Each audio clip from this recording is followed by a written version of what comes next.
Hello and welcome to Gapeys Grow Room. My name is Paula and I'm growing in Western Washington, Zone 8B. And seed starting season is in the final stretch. April is essentially the last month we're starting seeds. I have a few to start in May, but for the most part, April will be the last month for the majority of our seed starting.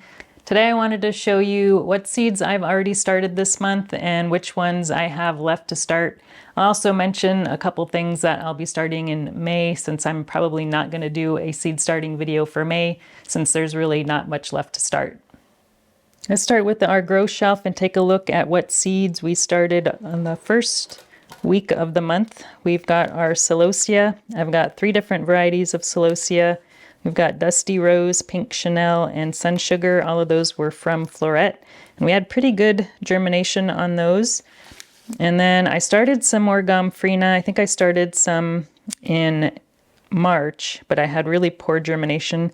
These ones are saved seed from, I think, last year or the year before, and we had much better germination on those. Those are all an orange Gomphrena.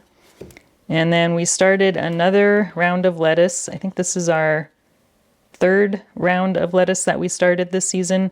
I've got a salad bowl mix and a mesclun mix, and pretty decent germination there. I've also fired up our Mars Hydro LED shop lights and have some marigolds here that we started late last week, and most of those have come up. We did have some poor germination on this Durango variety. It's I think an F1 variety. These were coated seeds, so I'm not sure if coated seeds take longer to germinate or not. And then our Nocento Lime Green, that is a hybrid as well here in the back corner. That one surprisingly hasn't come up yet. Those aren't very old seeds, so I'm surprised we didn't have better germination on those. And then we've also got an Eskimo Petite Marigolds, and then this one is a Joker. We have a few seeds started here in this humidity dome. These ones require light to germinate. We've got some more celosia. This one is a flaming feather. I started these a little bit later than the other ones. And then we've got some amaranth. I just started these today, 3 different varieties. And I think all these were from Floret. We have a Mira, Opepio, and Coral Fountain. Coral Fountain I grew last year, and it's probably my favorite variety. It gets really long, stringy flowers, very pretty. While searching for some photos of the Coral Fountain amaranth that I grew last year, I came across some Mira amaranth video, which I forgot I had grown last year. Now under here are the seeds that I started that have not germinated, that do not require light to germinate. Under here we have some more eggplant, so I wanted to start a few more varieties. We have some Mestiza Talong, that's a Filipino variety of eggplant. And then we have a white, Casper White variety. And then I also just started today some Swiss chard. We have Ford Hook, Bright Lights, and Ruby Red. The only flowers I have left to start are the sunflowers, and I counted how many varieties I have. There are 20 varieties. I'm obviously not going to be starting all of these, and I need to go through these and figure out which ones I'm going to start. I'm for sure going to start these. These are Sunflower Steve's Van Gogh mix. These are a really beautiful mix of flowers. They're very expensive, but I've been growing this packet for the last few years, and they're really, really great. And I also saved some from my Van Gogh mixes last year, so I've got 2 of those, and then just a whole bunch of varieties from Floret. I've got this Earthwalker variety from Epic, and then Astra Rose Cream from Baker Creek, and a few from Survival Garden Seeds as well. And then we've got our nasturtiums. I have, I think, 5 or 6 varieties of these. I've got Whirlybird Rose, Tip Top Pink Blush, and then we've got Kaleidoscope, Tip Top Mix. And then these ones are, this one's from a seed swap. I think that's just a mix of different colors. And then this is one I saved. This one's called Gleam Salmon. This one is my favorite variety.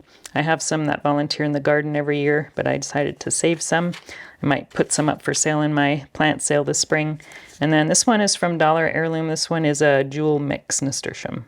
And these are the squashes I'm going to be starting. These are probably going to be started towards the end of the month. We have our summer squashes over here. This one is called Honey Patch from row 7 seeds. We've also got coconut squash from row 7 seeds. I grew the honey patch last year, but this is my first year trying the coconut. And then we have a winter luxury pie and a honey boat delicata. And then this one is a table queen. I like this one because it's a really short season one. It's a 75-day to maturity. A lot of other winter squashes take a much longer time to mature. But those are the ones I'm probably going to grow in my garden. I might start a few more varieties for my plant sale, but we got those. And then same with summer squashes. These are the ones that I'm probably going to grow in my garden. And then we'll start some other ones for my sale. But we have a safari zucchini. I grew this one last year. This is an F1 hybrid I got in a seed swap. And it has like a dark green and light green stripes. It's really pretty. Oh, and it's also a more compact zucchini. A lot of zucchinis just get totally out of control and huge, but this one is a little bit more manageable. And then this one is dark star zucchini. I don't think I've grown that one before. That one's from Uprising Seeds. And then we have a couple from Survival Garden Seeds. We have a white scallop and a gray zucchini. That covers all the seeds that I'll be starting for the month of April. I mentioned that I have some seeds that I'm going to be starting in May, but not very many. So those are going to be the melons, the cucumbers, and the beans. I might do another round of lettuce. I like to do succession sowing those. But that is pretty much it for this season. I hope you enjoyed this series of monthly seed starting videos. If you have any questions on what seeds to start when, let me know in the comments. Thanks for watching, and we'll talk to you again soon. If you enjoyed this video, please like and subscribe. You can also find me on Instagram, Twitter, and Facebook.